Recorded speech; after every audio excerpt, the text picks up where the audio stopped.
Hello, welcome back. Now, in this particular video series, I'll be going through certain questions from the 2015 to the 2020 PSLE booklet. Now, the questions that I'm selecting are questions that I found to be quite popular. Popular as in they appear quite frequently over these past few years. And I thought it'd be good for students to definitely know how to attempt them because once they know how to do it, well, if it appears again, good for them.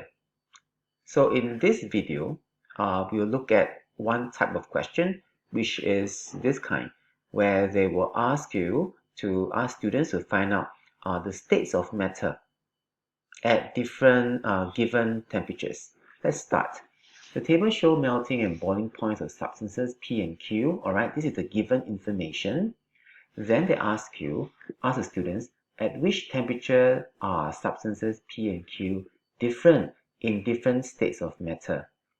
Now, what I'll tell students to do is, okay, let's take a look at 150. So at 150, at what are they in different states of matter? So what happened at 150 degrees Celsius? Well, if this is melting point, right? The first you must of course know the meaning of melting point and boiling point. So melting point, the definition is the temperature where the solid becomes liquid. That's called melting point. And boiling point is the temperature where a liquid becomes gas, changes state and becomes that. So these are important distinctions that the students have to know first in order to make sense of this table. Now, students can use the table directly to solve their question. For me personally, I like to look at from bottom up. So for example, it is my P, all right, and I know that the melting point of this is at 180 degrees Celsius. That means that at any temperature below this, it will be solid state. All right, and then at 423 degrees Celsius is where the liquid will turn to gas.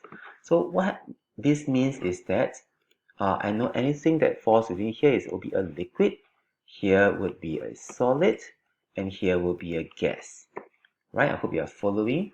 And then likewise for, okay, let me just increase the size to make a slight difference. Now likewise for this now, I'm going to change the color to differentiate them a little bit. And for Q, all right, the melting point is 170. Now that's a bit lower, so I'll put it lower, 170 degrees Celsius. That's the melting point. And then for the boiling point, that is 210. So that is somewhere in between these two. When I talk about in between, I'm referring to, you see, it's in between 180 to 423. That's what I mean by in between. And I know that anything above here will be a gas. And what happens in between these two will be liquid. And what happens underneath 170 will be a solid. Okay. So if Q is stored in a place where the temperature is below 170 degrees Celsius, it will be a solid. Now at 150 degrees Celsius, I'm going to use this ruler. Okay, imagine you have a ruler with you. So where would this be? 150 will be here. Here, for example, 150. And this means that, oh, alright, so P will be a solid because it's in this range. And Q will also be a solid. They are not in different states. They're in the same state, so this is wrong. How about now, let's change to 200. At 200, let me shift it up to where 200 is. Alright, 200, it will be somewhere here in between this. That means that Q will be a liquid. It's between this range. Alright, 200 is within this range. And 200 is above 180, which is the melting point, so it's already a liquid. Again, it is wrong because then they will be both in the liquid state.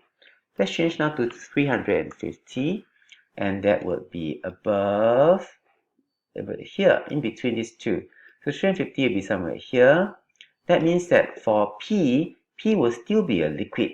However, for Q, that 350 degrees Celsius is above 210, the boiling point. That means that Q will be a gas at this temperature. So at this temperature, they'll be in different states. So this will be the answer. Now let's take a look at 450 just to be certain.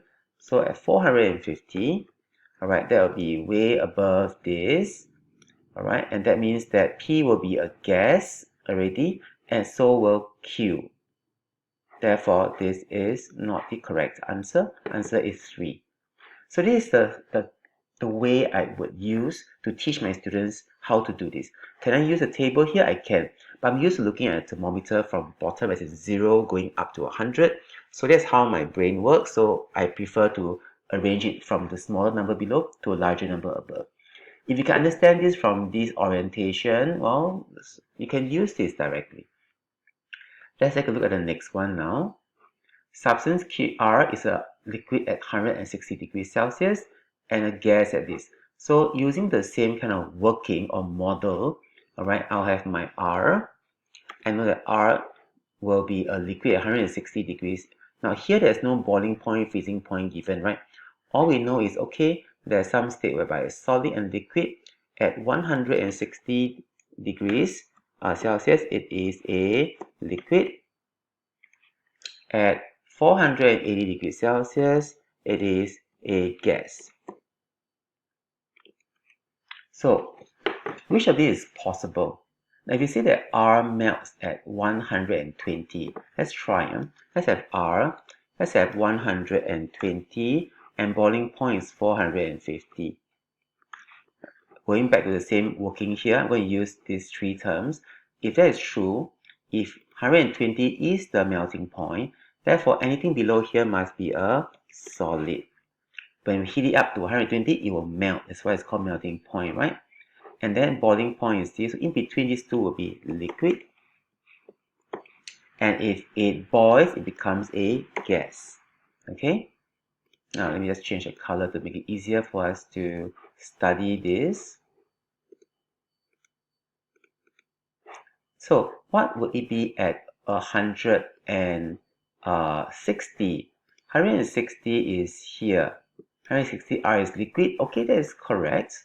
Okay, how about at 480? At 480, R will be a gas. 1 seems to be the answer.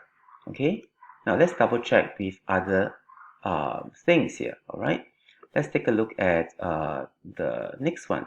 At 500 degrees Celsius, if I change to 500, boiling point at 500. So if that's 500, where is 480? 480 is here, underneath 500. But it hasn't boiled yet, right? If it hasn't boiled, then it cannot become a gas. It can become a gas through evaporation, but not through boiling. So here, then this is not correct. So this part here is not correct, although this part here is correct. This part is correct for both, for part 1. How about if I change to 200? At 200, they are saying that, okay, if this is the melting point, but we're told that R is a liquid at 160. Let's see if this is possible. Liquid at 160, but no, at 160 degrees Celsius, according to this information, then, well, R hasn't melted yet. R only melts at 200 degrees Celsius. So this cannot be the answer, so this is wrong. Okay? And this wrong, then this wrong. Right, so the answer is 1 for this. Now let's take a look at the next one. This is again a slight twist, but do you see a pattern recurring? This portion here, all right, melting point, boiling point. The main concept being tested is, do you understand what happens at the melting point of a matter? Do you know what happens at the boiling point of a matter? Those are temperatures in which a substance will change its state. Of course, there's another one which is called freezing point as well. Okay, let's take a look at how they can twist the question, but at the end, it's still the same old kind of question. Aisha conducted an experiment by heating substance P, alright, at 30 degrees Celsius. They heat it. At the start, it was a solid at 30 degrees Celsius. Now, after heating for 15 minutes, P reached a temperature of 100 degrees Celsius and became a liquid. Now, of course, whenever you see 100, you tend to think of water. So you need to remove that idea from your head. It may not be water, okay? That's what it just said. It is a substance P. So which of the following is possible? Is it possible for the melting point of P to be at 20? That means that at 20 degrees Celsius, it will start to change into a liquid. If that's the case, it cannot be a solid at 30 degrees Celsius. It would already be a liquid. It would have melted at 20 degrees Celsius, not to mention 30.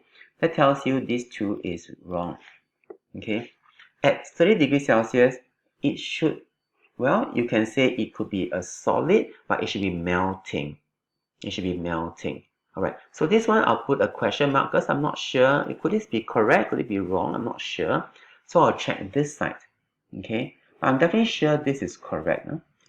As in, this means that if P's melting point is 50 degrees Celsius, it can definitely remain a solid at 30 degrees Celsius. Now let's take a look at this side.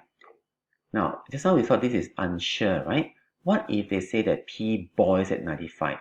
If it boils at 95 degrees Celsius, that means that at any temperature above it, it will be a gas. But here it says at 100 degrees Celsius, P is a liquid. So this part is definitely wrong, leaving us the only possible answer to be this.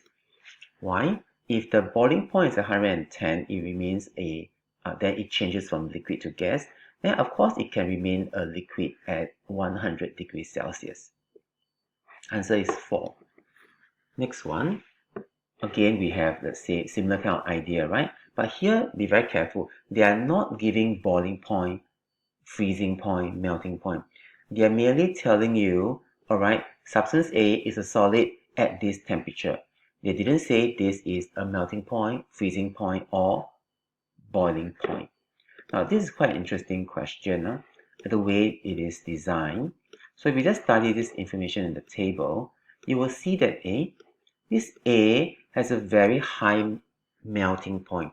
Even at 60 degrees Celsius, it is still a solid, at least among these three. Okay, so A has the highest melting point. Highest melting point. I'll use MP to represent Z.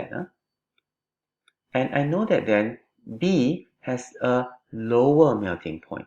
If you compare B and C, they are similar in the sense that they are solids at this temperature, but at the temperature above, between 40 and 60, somewhere here is their melting point.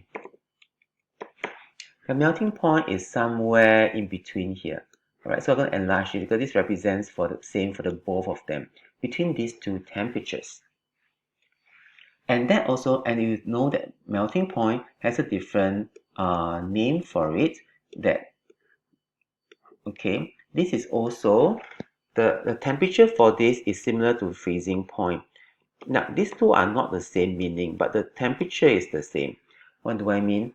A liquid will turn to a solid at the freezing point, and a solid will turn to a liquid at the melting point. And both of these points are at the same point, same temperature.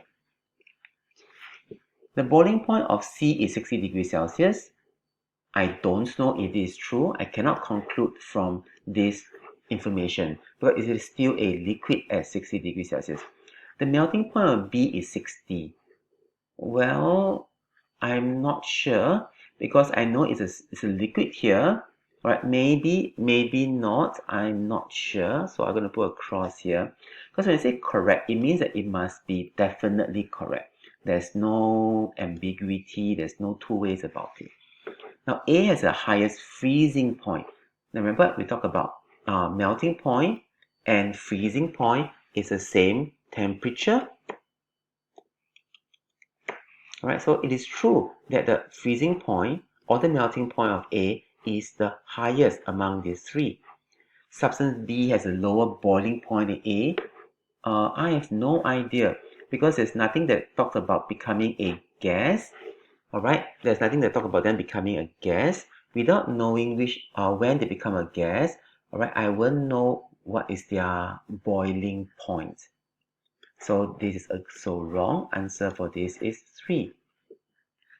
The next way they can do it, again you see, melting point, boiling point. This looks almost the same as this question, right? They give you two substances give you two sets of melting boiling point, and we are asked to find out the temperatures in which they are at in different states of matter. Here, similar information given. Now they change this slightly. What are the states at a certain temperature? As I mentioned before, how I do it, well, in this case, I can probably use a table. So melting point here, boiling point here means anything in between these two will be a liquid. Alright, a liquid in between these two. And anything below this, alright, will be a solid. A solid. Anything above this will be a gas. But since there's no gas here, I should ignore that. Now is at 100 degrees Celsius. What would it be? So 100 degrees Celsius will be in between these two, right? 44 and 280. Well, X will be a liquid at 100 degrees Celsius. What about Y? Y is not in between here. For Y, 100 is somewhere here. So for Y, at 100 degrees Celsius, Y is a solid. So Y is a solid at 100 degrees Celsius. And X is a liquid at 100 degrees Celsius. So the answer is 4 for this question. Now for the next one. Again, this question is very, very similar to this one. Is it the same? Alright, it's almost the same. It's exactly the same, actually. Alright, exactly the same question. So we shall ignore this. I might have taken the same picture twice. Now let's take a look at the next. Oh, that's all. So for this video series, right, we look at a kind of question that recur a few times over the past 6 years, from 2015 to 2020. How many times here appear? Each question appear in one paper. So once, twice, 3 times, 4 times, 5 times. So out of 6 papers, it appeared 5 times. This seems quite popular. So do make sure you know how to tackle, understand, and solve such questions. All the best to you.